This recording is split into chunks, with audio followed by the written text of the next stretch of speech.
Элдештер, чек арада тынчтыкты көздөп, стабилдүүлүктү сактап калууга күчүрөгөнүбүзгө карабастан, айрым чагымчыл күчтөрдүн кесепетинен улам кыргыз-тажик чек арасында калабалуу окуялар башталып кетти.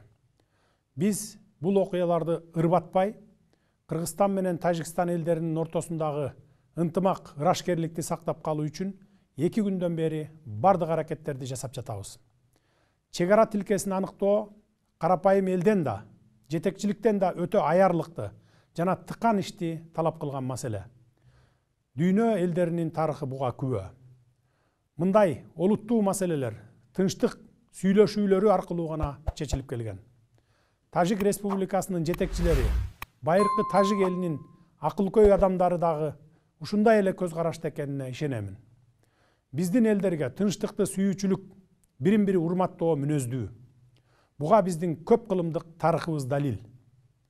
Эки элдин достугу Манас эпосунда Манас атабыздын Каныкей апабызга сүйүүсү, арзуусу аркылуу чагылдырылгандагы тегин жерден эмес. 21 кылымда Кыргыз менен Тажик элдери ынтымакта жашоонун өрнөгүн көрсөтүүгө тийиш. Буга биздин коңшу болгонубуздан сырткары табигый ресурстарга ээлик кылганыбыз да милдеттендирет. Мен асыресе суу маселеси жөнүндө айтып жатам. Себеби Кыргызстан менен Тажикстан таза суунун запастарына ээлик кылуу жагынан алдыңкы орунда турган өлкөлөрбүз. Тилекке каршы куралдуу кагылышуунун аягы карапайым адамдардын тынч жашоосун бузуп, адам өмүрүнө жана экономикалык чыгымга алып келди. Эки тараптан тең чоң жоготуулар болду. Учурдан пайдаланып, жакындарынан айрылгандарга терең кайгыруу менен көңүл айтамын. Мекенчегин коргоодо жан аябай салгылашып курман болгон жоокерлердин эрдигине таазим этемин. Согушту башташ оңой, токтотуш оор деп айтылат. Тынчтык жана бейпилдик баарынан кымбат. Бир нече жылга созулган жарандык согушту баштан кечирген тажик эли дагы муну жакшы түшүнөт деген ойдомун. Улуу Орозо айында мусулман калктарынын кырды бычак болуп кырылышып турганы жакшы жосун эмес. Ошондуктан бардык тараптарды тынчтыкка чакырамын.